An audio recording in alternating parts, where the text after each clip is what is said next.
Y'all know Uncle Mike ain't ready. What's up? It's funny because when I ain't got no hat on or nothing.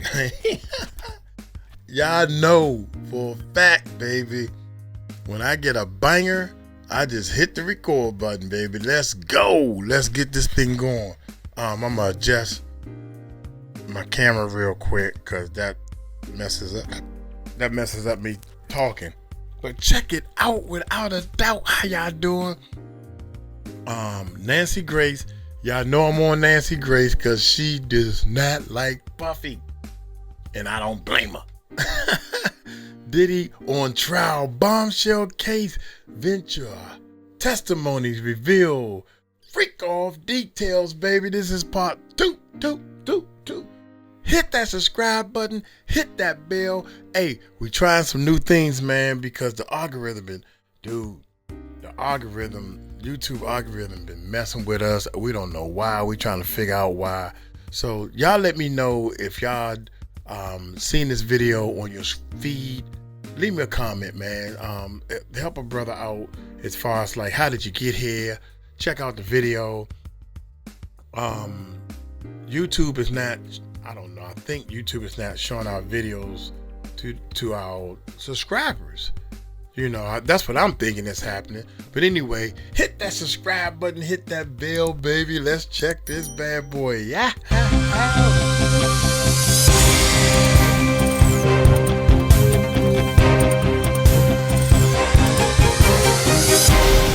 Earlier this morning, just before they broke for lunch, Cassie Ventura described how freak-offs actually became a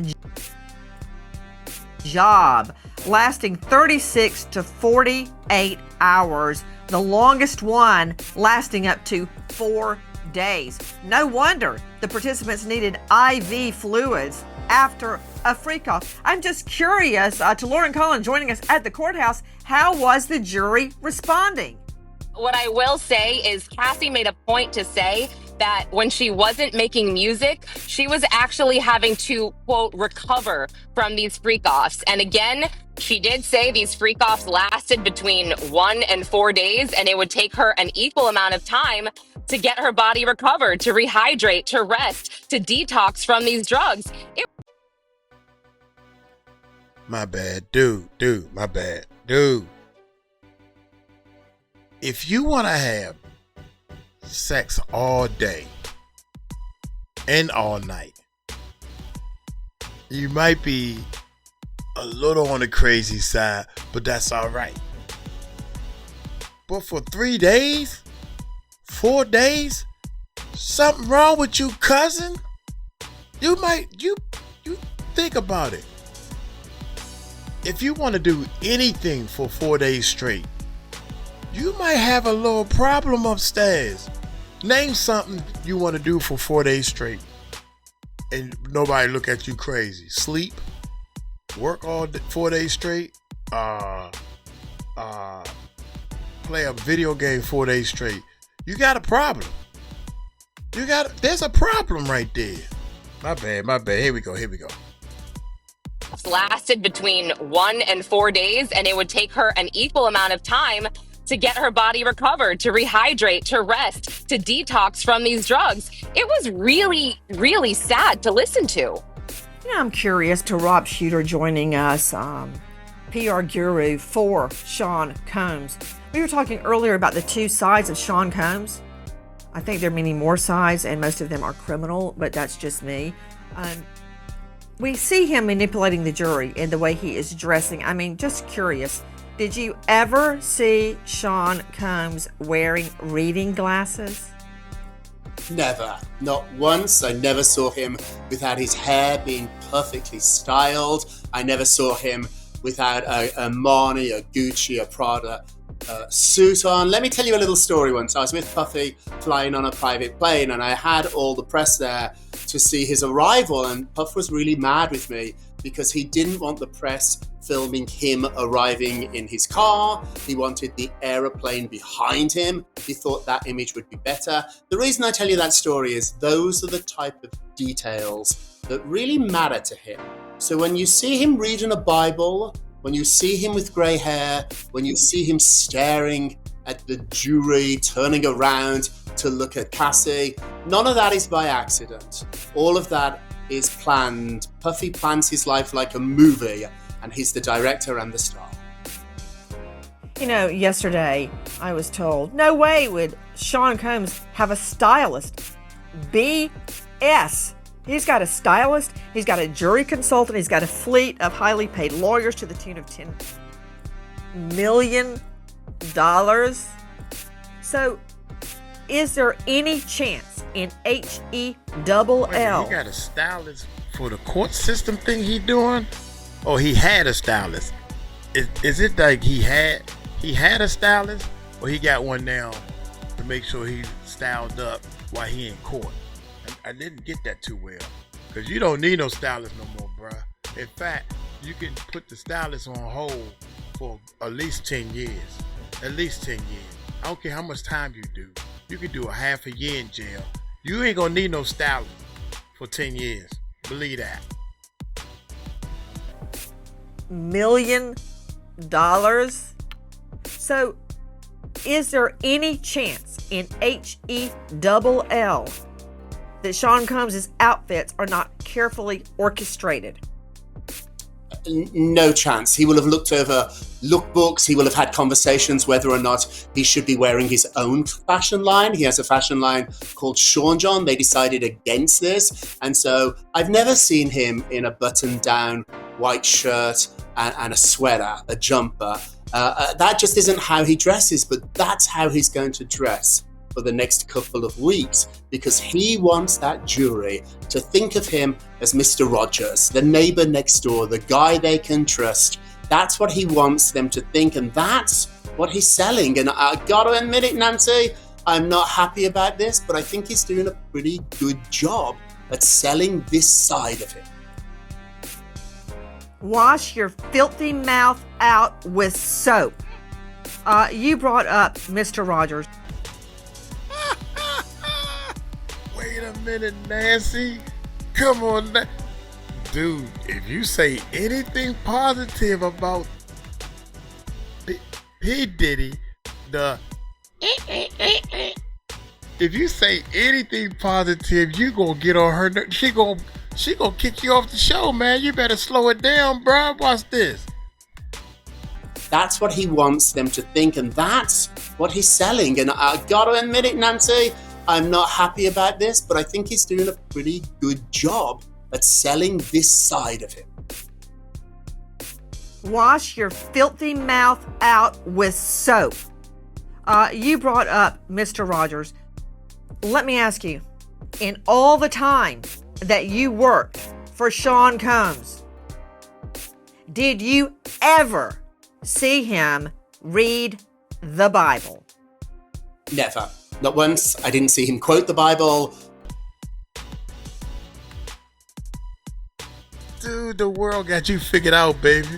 Puff, do fake. Everybody knows your music is fake. Well, name a song you wrote. I'll wait. How many beats you made? I'll wait. Can you work the mixing board, bruh? Can you make a beat? Can you write a song? I just want to know. Uncle Mike want to know, can you play an instrument? I know that's a hell no. HELL no. See, I like to embrace the stuff I can't do. I can't market and promote. But I'm learning. Oh my God. All you know how to do is market and promote, and you know how to persuade and manipulate people. Oh my God, man. Just one more time with them. I just find it very difficult to believe that the jury has seen the Cassie video already, which they're going to... That's what he wants them to think, and that's what he's selling. And I gotta admit it, Nancy, I'm not happy about this, but I think he's doing a pretty good job at selling this side of him. Wash your filthy mouth out with soap. You brought up Mr. Rogers. Let me ask you, in all the time that you worked for Sean Combs, did you ever see him read the Bible? Never. Not once. I didn't see him quote the Bible, talk about the Bible. There was only one God in Diddy's world, and that was Diddy. Diddy was the king. He was God. He was in charge. I think he has a complex about feeling that he is God-like. I remember once at a photo shoot where he demanded a crown be brought out and put on his head so he could play king for the day. He's been playing these roles for the last 20 years, and it must be very difficult for him now, but he's not giving up. He's still playing Nancy. He's still playing the roles. He knows how to manipulate. And even from that chair where he's in a lot of trouble, he's still playing. Special guest joining me, Brett Brown, Executive Director, SASS, Surviving Assault, Standing Strong. You know, it's the same old thing. Lawyers coercing women to have sex with them in their office so the lawyer would work on a domestic abuse case or finish a divorce case. Bosses coercing their assistant, their secretary, underlings to engage in sex. We've seen it all. Weinstein, for Pete's sake, perfect example. It's not a new story. And to try to explain why women stay, I mean, when a woman's faced with losing her home, losing her career, maybe losing her children, being blackballed in the industry, what would you do? What would you not do to ensure those things don't happen? What about it, Brett? Well, I think it's everything that you just said. The part that we're kind of missing is the beginning and the end. You know, these women, they want to be seen and they want to be respected and they want to achieve. And those desires get used against them in this power imbalance. And so whether we're talking about Harvey Weinstein or we're talking about Sean Combs, the recipe is still the same. And once they're on the hook with these powerful men, then enters the threats and the violence and the My bad, y'all. I hit pause. I ain't got nothing to say. I just want to say she is fine. Oh my God, she is such a perfect, beautiful woman. You know, and I mean, she married. She can have a baby. I'm just trying to figure out how can Puffy abuse something that beautiful. How can you? My fiance. You know, I love her to death. I think she's beautiful. She beautiful. I'm just gonna leave it like that. But it should be okay to say somebody is a very, very pretty person. I think a lot of people, women, love women, baby. But she's beautiful, man. She's very, very pretty. Puffy, and that's why Puffy went after her. Now, her mind, boy, I would have been like, excuse me? Here we go, man. Here we go. Combs, the recipe is still the same. And once they're on the hook with these powerful men, then enters the threats and the violence and the force. And so fear and financial insecurity and so many other things start to play in. And so it's not a matter of I keep going so I can get something. These women have to stay in this situation in order to stay alive. And it's interesting to me because Sean Combs, like any abuser, has spent an enormous amount of time on his reputation and on his look to make sure that he seems like the fun guy next door. And here is this predator sitting in a courtroom with a Bible. And I just wanted to say that even Satan quoted scripture in the Bible, and at the end of the day, he was still the devil. Lauren Coleman, what's happening now?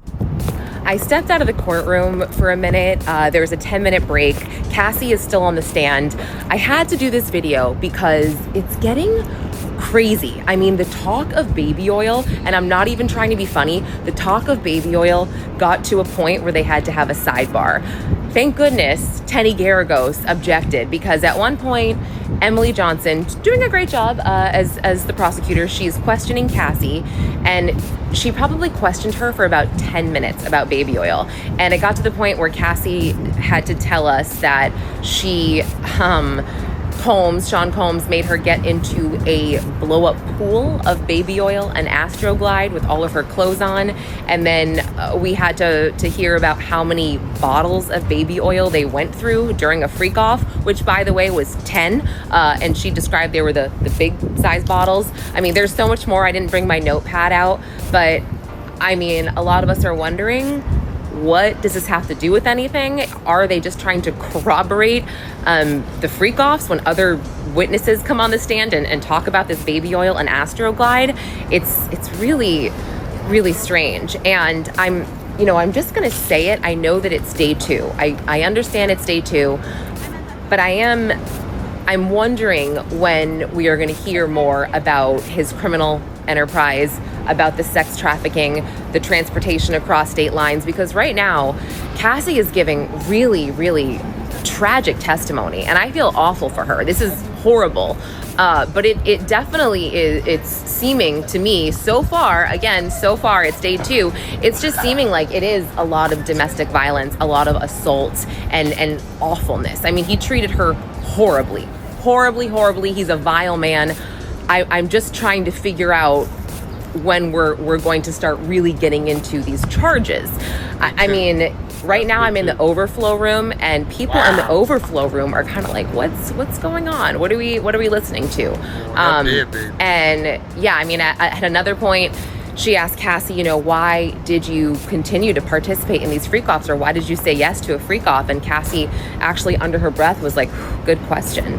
But she broke down crying on the stand, and it was awful. It was so awful. She, she just talked about how much she loved Sean Combs and how, she did these freak-offs so she could be with him.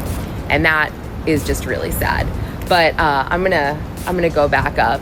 But yeah, I just wanted to give you this update. I was dying. I was like, okay, enough with the baby oil, please.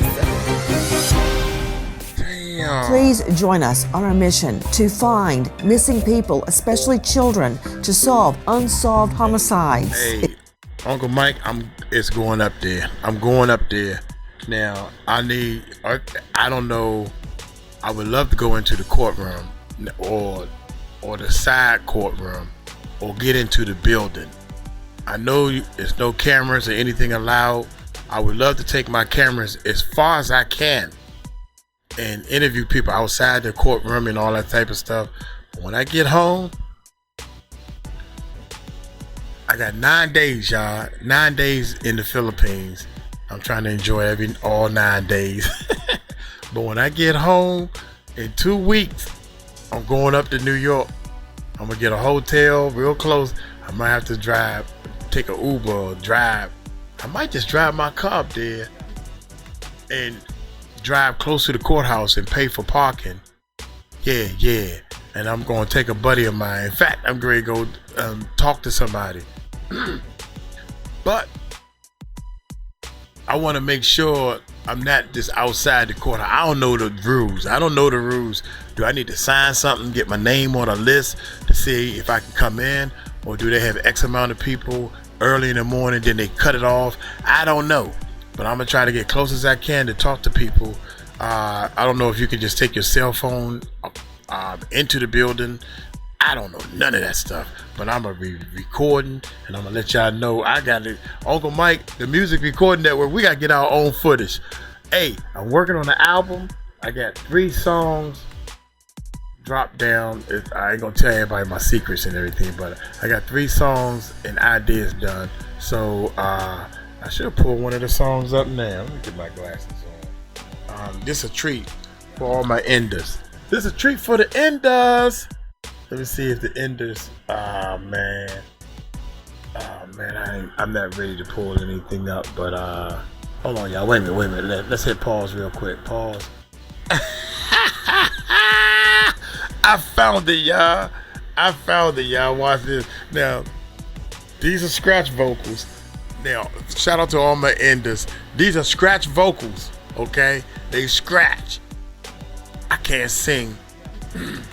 But I'm trying to change something. I'm gonna use a lot of auto-tune and all that. And I'm having fun. I'm 59 grade drop an album, right? but the album gonna be finished by the time I turn 60. That's when the album gonna be finished, right? Watch this, y'all. Watch this. Here we go. Y'all ready? Here we go. Wait a minute. We got this from the top. And it's rock and roll. There's a little bit of rock in it. Watch this.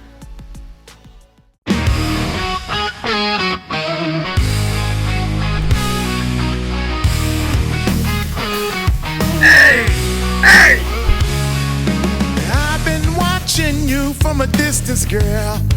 You're light of my world, but you don't even know.